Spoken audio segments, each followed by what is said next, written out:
Sejam todos bem-vindos, bem-vindes e bem-vindas ao canal do Sesc 24 de Maio. Já passamos pelas histórias pela água, a terra e agora o fogo, a chama viva da vida, aquela que aquece, queima e fervilha. Esta é a websérie Nasci para Contar, Contarei, do Sesc 24 de Maio. Muitas histórias foram aquecidas pela memória do fogo. E neste episódio, vocês ouvirão Naira Carneiro, de Brasília, contar de origem africana como o sol passou a brilhar no mundo. De Roraima, mas vive em São Paulo, Cristino Vapichana nos contará A Onça e o Fogo. José Mauro Brant, do Rio de Janeiro, nos contará A Conquista do Fogo, o mito dos índios Suruí, de Rondônia. E eu, Luciano Pontes, de Recife, contarei O Candinheiro Encantado. Abram os olhos e os ouvidos e aqueçam a memória com as histórias.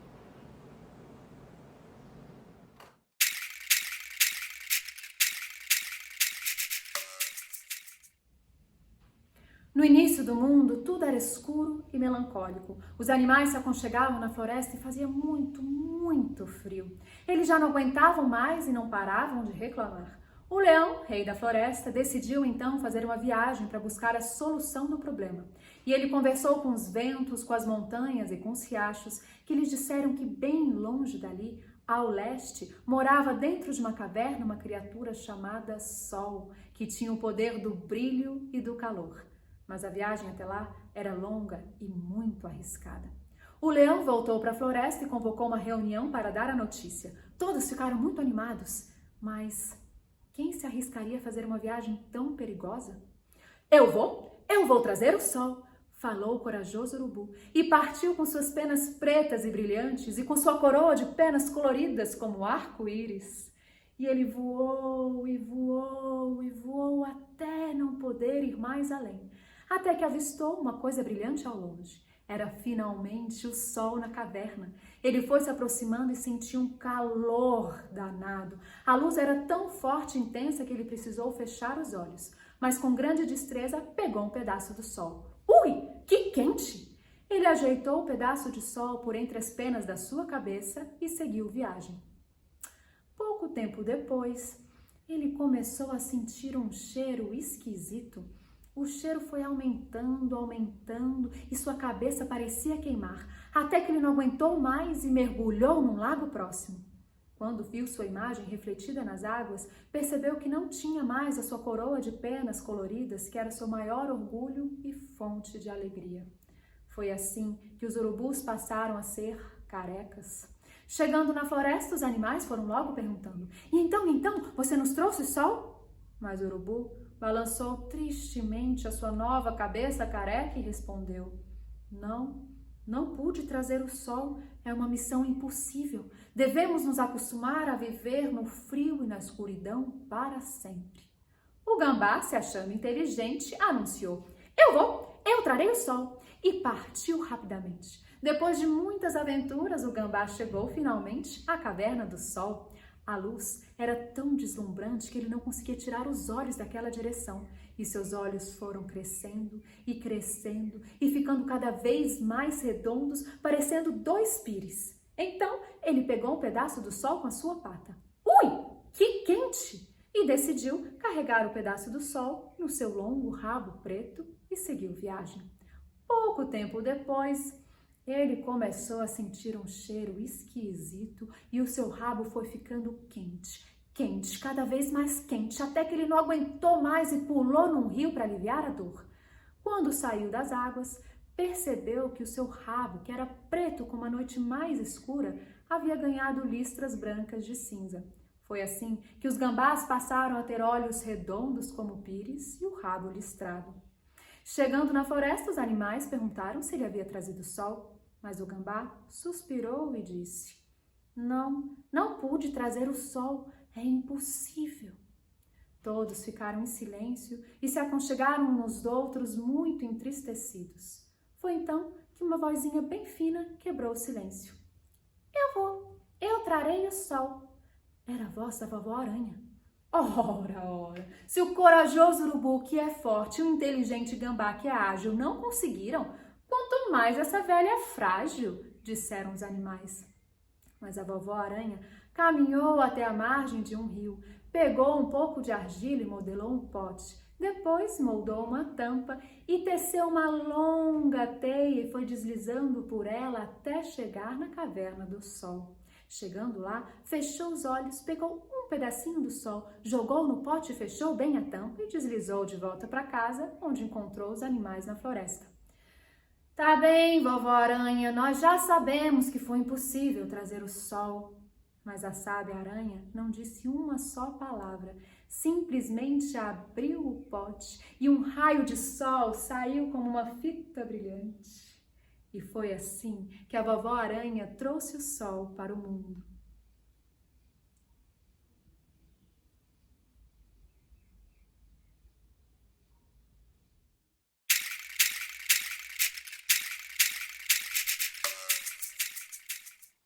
Se você já entrou na mata numa noite escura e deu de cara com uma onça, deve ter percebido como os olhos dela brilham na escuridão. Sabem por quê? Os índios Suruí Paiter de Rondônia sabem. Eles sabem que as onças guardam no fundo dos seus olhos o segredo do fogo. Conta o mito que há muito, muito tempo atrás, nos tempos do princípio de tudo, os primeiros homens não sabiam usar o fogo em seu benefício. Suas comidas eram cruas, suas carnes duras e sangrentas, e nas noites frias não havia nada para os aquecer. Nesse tempo, as onças falavam e só elas possuíam o segredo do fogo. Como viviam de caça, elas aprenderam a usar o fogo para cozinhar, e assim suas comidas ficavam mais macias e saborosas. Mas um dia, o deus Palop, pai de todas as coisas, chamou seu filho Orobab, um pássaro negro de cauda muito longa, e disse: Orobab, meu filho, faça-me o favor de ir à terra das onças e me trazer o fogo. Quero presentear meus filhos e filhas, para que eles possam cozinhar e se protegerem das noites de frio. O pássaro concordou no mesmo instante, mas antes da partida, Palop preparou o corpo de Orobab. Ele espalhou no corpo do pássaro uma espécie de pasta pegajosa parecida com cera de abelha, que protegeria o corpo do pássaro do fogo, ao mesmo tempo que serviria de cola para segurar as brasas incandescentes. Quando estava tudo pronto, Orobab levantou voo e voou durante muito tempo, até que finalmente chegou à terra das onças. Lá, pousado num galho, Orobab observou que as onças estavam todas sentadas em círculo, em volta de uma grande fogueira feita de madeira de jatobá. Lá, elas se aqueciam e contavam histórias. Mas, como nenhuma das onças percebeu a presença de Orobab, o pássaro se pôs a chorar. E chorou suas cantigas mais tristes. E era tanta a beleza do canto que as onças se enterneceram e convidaram o pássaro para se juntar a elas junto ao fogo. Lá, ouvindo as histórias das onças, Orobab só pensava em uma maneira de roubar o fogo e levar para o seu povo. E no momento em que as onças pareciam mais entretidas do que de costume as suas histórias, Orobab tentou discretamente tocar com a ponta da sua cauda as brasas da fogueira. Mas as onças são boas contadoras de história e sabem enxergar bem os seus ouvintes. Nem bem Orobab tocou com a ponta da sua cauda as brasas da fogueira. As onças gritaram: Cuidado! Assim vais queimar seu rabo. E Orobab afastava-se do fogo. Um pouco depois ele tentou outra vez. E outra vez as onças gritaram: Cuidado! Vais queimar seu rabo! E Orobab afastava-se outra vez. E assim foi a noite inteira. Mas em uma das vezes, Orobab percebeu que as onças estavam distraídas. E ele não tirou o seu rabo da fogueira. E ele começou a incendiar. E foi nesse momento que Orobab teve a ideia. Olhou para a mata escura, apontou e gritou: Minhas amigas onças, vejam ali naquela árvore, é o bicho mais horroroso que eu já vi! E foi nesse momento, quando as onças se levantaram para procurar o tal bicho, que Orobab aproveitou a ocasião e com sua cauda incandescente levantou voo e desapareceu no meio das árvores. E as onças gritavam: "Pássaro desgraçado! Veio aqui só para nos roubar o fogo com a sua esperteza!" Mas Orobab já estava longe, longe da ameaça das onças. E no caminho de volta, cansado de carregar tanto fogo, Orobab pousou 3 vezes para descansar. Primeiro num galho de urucum, depois num galho de itoá e, por fim, pousou num galho de pau-brasil. E é por isso que até hoje é ficcionando os galhos de uma dessas árvores que os índios produzem o fogo. E quando Orobab chegou na casa de seu pai e lhe entregou as brasas incandescentes, Pálop agradeceu. "Obrigado, Orobab. Fizeste um grande favor a seus irmãos e irmãs. Agora todos poderão cozinhar e se protegerem do frio." E foi por causa da generosidade do deus Pálop e da esperteza do pássaro Orobab que o homem conquistou o fogo.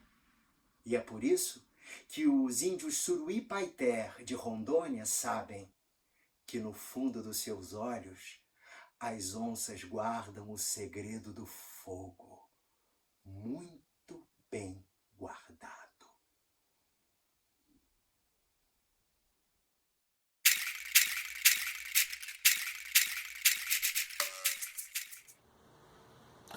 O fogo andava em pé como os homens, mas tinha tamanho de menino. E ele sempre caçava pelos campos naturais lá de Roraima. E um dia resolveram fazer uma festa, o tamanduá. Convidou todos, e a onça, claro, convidada também. Só que ela não tinha nenhuma pinta, ela era quase branca, com os pelos felpudos, não tinha nenhuma pinta. Todos foram para a festa. Chegando lá, a onça sentou-se e começou a beber para cá. Bebida fermentada feita de mandioca. E bebeu 1, bebeu 2, bebeu 3, bebeu 4, 5, 6, 10 copos. E a festa já estava rolando há bastante tempo. E os bichinhos começaram a ficar cansados e, claro, queriam ir para casa. E foram saindo de fininho cada um, com os seus filhotes. E a onça bêbada olhou aquela cena, não gostou nada. E do nada... O que vocês estão fazendo? Estão indo embora porque se a festa não acabou, eu quero ver todo mundo comendo, bebendo, dançando. Mas os bichinhos com medo voltaram. O tamanduá, dono da festa, foi lá saber o que estava acontecendo. Ô onça, o que está acontecendo? É que eles estão indo embora e eu não quero que vão embora, a festa não acabou. Mas estão cansados. Se a onça não quis saber e ela pulou em cima do tamanduá e foi mordendo a cabeça, e 2 antas se separaram, e o tamanduá ficou zangado e falou: leva para casa dela. E levaram. A partir daí a onça, ela via qualquer serzinho, um passarinho, assustava, macaco, qualquer bicho ela assustava. E aí ela viu o fogo caçando assim no campo, e ela falou: vou dar um susto no fogo.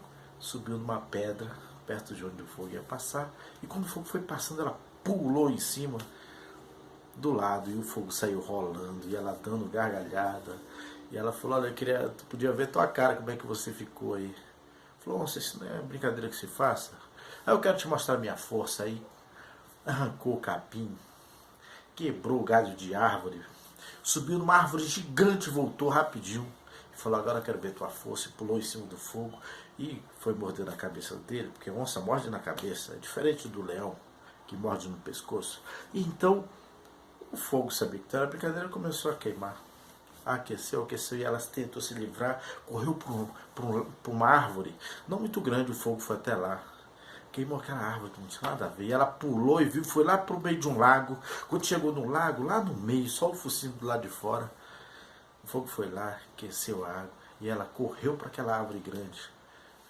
E lá o fogo foi também. Quando chegou lá, ela não podia pular muito alto. E aí ela falou: "Ô fogo, agora eu conheço a tua força." Mas agora ele está me desafiando? Mas eu conheço, por favor, não me destrua não. E o fogo ficou pensando: acho que eu não vou fazer nada mais com ela. Não, acho que ela entendeu a lição. Negócio de tamanho, isso aí não tem nada a ver não.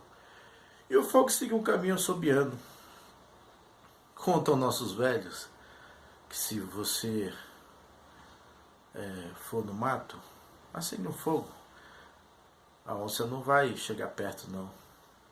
Porque ela vai lembrar dessa história, saber quando ela brigou com fogo, aquelas unhas enormes dela encolheram.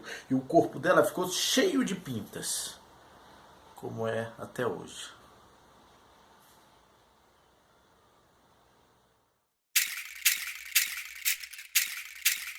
Candinheiro, candinheiro, candinheiro, alumia o meu viver. Candinheiro, candinheiro, tenha fim o meu sofrer. Todas as noites, quando o céu era bordado por estrelas, Dona Ivone cantava esta loa para celebrar o fim do seu dia de trabalho na plantação de algodão na Fazenda Maranhão. Ela então acendia o seu candinheiro, que dizia ser encantado, pois a chama se acendia sozinho, sem mistérios e sem segredos. Ela também dizia que cada um de nós carrega dentro de si um candinheiro, nem sempre encantado, mas aquele que mantém a chama dos desejos sempre acesa. E assim, com seu candinheiro aceso, a fumaça desenhava as imagens com que ela narrava suas histórias. E assim, a palavra ganhava vida na sua boca. Foi assim durante muito tempo, em que as histórias permaneceram ali, segredadas e contadas para os seus, mantendo viva a tradição de suas histórias, seus mitos, sua cultura, sua culinária, sua vida. Depois de um tempo, as histórias chegaram até os ouvidos do Inhozinho da Fazenda Maranhão, que, curioso para saber qual era o segredo do candinheiro, mandou trazer para si o objeto. De mão e curioso, tentando descobrir como acendia, passou dias, semanas e meses, até que, irritado, decidiu então jogar o candinheiro fora. Coincidentemente, parou no meio da sua plantação de algodão. Numa noite dessas de mistério, um fogo cresceu baixinho e foi ganhando vida em tons amarelos e vermelhos, tomando conta de toda a sua plantação de algodão. Dona Ivone e os seus se organizaram em comboio e saíram se agrupando, tentando proteger daquela grande queimada.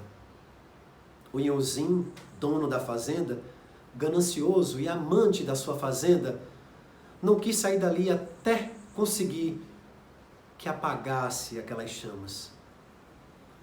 Depois que um tempo passou, o fogo se aquietou e só sobraram as cinzas, Dona Ivone e os seus andaram pelo meio dos algodões queimados e acharam o seu candinheiro encantado. Agora, com a chama acesa, eles puderam sonhar com a terra e erguer naquela terra a plantação tão sonhada. E construíram em si uma fazenda só sua, onde todos podiam erguer, cantar, plantar e manter vivas suas tradições. Candinheiro, candinheiro, que alumia o meu viver. Candinheiro, candinheiro, tenha fim o meu sofrer.